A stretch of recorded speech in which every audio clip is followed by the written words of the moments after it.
Nandito tayo sa Catarans Farm. Kukuha tayo ng bunobon ng papaya para itanim kasi maulan.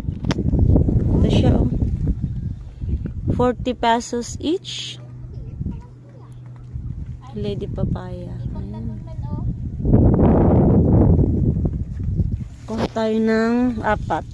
Ayan.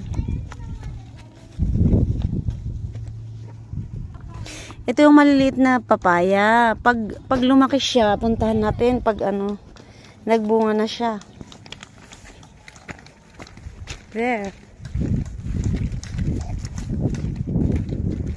Pag tinanim mo ganyan siya, parang bonsai papaya, hindi siya tatangkad.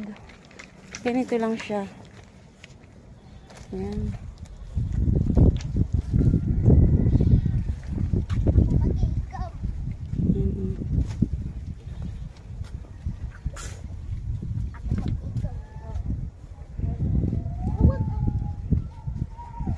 Mababa lang siya.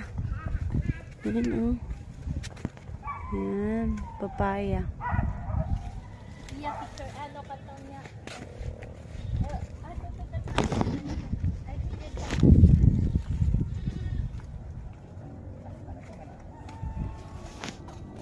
Ang papaya maganda to kasi pwede siyang pang-ulam, tsaka